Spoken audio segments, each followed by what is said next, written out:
Les anges de Saint-François, tel est le nom qu'ils ont donné à cette opération. Opération bon enfant, courageuse et priante à la fois. Ils étaient près de 160 personnes ce mercredi 29 juin 19h, 160 fidèles, beaucoup de jeunes, à venir prier sur le parvis de la cathédrale Saint-Pierre, située en plein cœur de Rennes. Une nouvelle action calme et digne afin de supplier l'évêque du diocèse de maintenir et l'Institut du Christ-Roi et la messe traditionnelle dite depuis 14 ans dans une des chapelles de la ville. On se rappelle qu'il y a 15 jours, Monseigneur d'Ornelas, qui fait décidément beaucoup parler de lui en ce moment, a créé d'incroyables tensions en faisant une stupéfiante annonce. Sans explication aucune, il demandait en effet au chanoine l'abbé Christofoli, que l'on voit ici sur ces images, de quitter les lieux. Annonce stupéfiante et incompréhensible, car la communauté traditionnelle du Christ-Roi rassemble plus de 700 fidèles et suscite chaque année des vocations. Dans le même temps, des rumeurs sans doute justifiées laissaient entendre que la chapelle allait être vendue par le diocèse. C'est une chapelle en bien mauvais état qui est prêtée à l'Institut du Christ-Roi depuis 14 ans. Chapelle aujourd'hui coincée de toutes parts par de gigantesques travaux publics et privés. La bien belle action menée ce mercredi par les fidèles attachés à cette chapelle où est dite la messe de Saint-Pie V était donc pour interpeller dignement une fois de plus l'évêque du diocèse.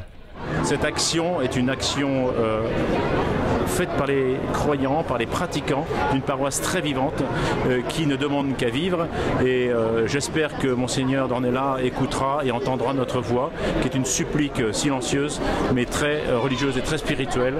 Nous ça nous fait en cœur déjà parce qu'on est très attaché à notre chanoine, à notre communauté, donc non on ne comprend pas vraiment. Ça fait 8 ans que tous les ans il doit renouveler un contrat avec l'évêché pour pouvoir rester un an de plus et qu'il n'a pas de situation vraiment stable. C'est quelque chose qui va être assez insupportable pour le chanoine. À l'évêque. Dire à l'évêque en fait qu'on a vraiment besoin de lui et qu'il faut vraiment qu'il nous aide parce qu'il n'y a que lui qui peut trouver une solution au problème qui se pose actuellement. Et du coup la meilleure façon pour nous c'est de prier pour lui. Donc on l'a fait à l'occasion de sa fête qui est aujourd'hui. Des propos bien sympathiques pour un évêque pourtant responsable personnellement d'un conflit qui n'aurait jamais dû avoir lieu. D'après nos informations, d'après les témoignages recueillis et contrairement à un communiqué qu'il avait fait lire par un de ses représentants tentant de rassurer les fidèles de l'Institut du Christ-Roi, Monseigneur d'Ornelas n'aurait jamais accepté cette communauté attachée à la tradition de toujours de l'Église catholique, d'où la guerre qu'il livre aux prêtres et aux catholiques qui y sont attachés. On sait aussi que Monseigneur d'Ornelas n'avait pas hésité un seul instant à condamner ses propres fidèles qui, en 2011, avaient prié dans le calme dans les rues de Rennes afin de protester contre un spectacle blasphématoire. Spectacle qui avait profondément choqué des centaines de milliers de catholiques en France. Ce soir-là à Rennes, ils étaient près de 1500 catholiques. Comment expliquer qu'un évêque condamne sa propre communauté ? Sur l'affaire en elle-même, qu'en sera-t-il donc de l'avenir de l'Institut du Christ-Roi à Rennes, communauté internationale, validée et encouragée par Benoît XVI ? Monseigneur Schmitt est responsable en France de l'Institut du Christ-Roi. Nous l'avions rencontré en exclusivité à Rennes la semaine dernière, alors qu'il venait pour tenter de dénouer ce conflit dont il héritait. Monseigneur Schmitt, ce qui était bien légitime, voulait attendre sa rencontre avec l'évêque de Rennes avant de s'exprimer à notre micro. En fait, l'évêque n'a pas pu nous dire le moindre mot. Dès sa sortie de l'évêché, il a quitté rapidement les lieux, le visage défait.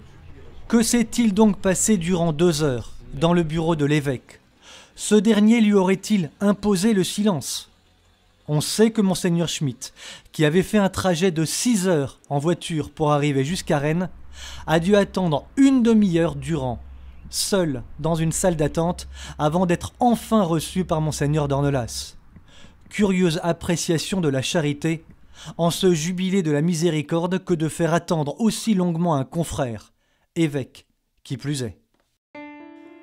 Enfin, On vient d'apprendre de bonnes sources que l'abbé Christophe Folly subissait en ce moment de très vives attaques de la part de prêtres diocésains totalement hostiles à la liturgie ancienne.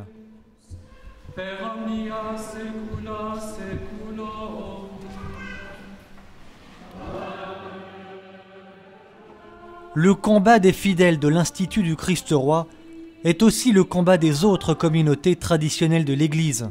Fraternité Saint-Pierre, Fraternité Saint-Pidis, des communautés en lutte active contre la destruction de l'Église, pour le retour à l'enseignement doctrinal ancien, pour le maintien absolu d'une splendide liturgie vieille de 5 siècles, qui fit toute la force de l'Église catholique.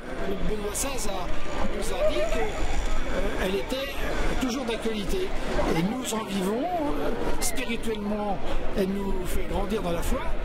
Et on y tient par-dessus tout, puisque sans elle, on pense que la foi se dilue, ou tout au moins est amputée d'une partie essentielle. Et quand on regarde ce que les fruits du concile sur le plan liturgique ont donné, à part vider les églises... Il n'est pas question de lâcher. Aujourd'hui, nous sommes une communauté soudée, une communauté unie, une communauté stable, une communauté rayonnante dans le diocèse de Rennes. Et aujourd'hui, nous avons des droits. Voilà, on veut qu'ils soient entendus et là-dessus, on veut que notre archevêque nous écoute. Dans ce dossier, il faut être clair. Au lieu de déclencher une guerre fratricide contre une communauté religieuse qui, elle, suscite des vocations, Monseigneur d'Ornelas serait bien inspiré de mettre toute son énergie à lutter contre la désertification religieuse de son diocèse. L'année dernière, par exemple, un seul prêtre a été ordonné sur son seul diocèse.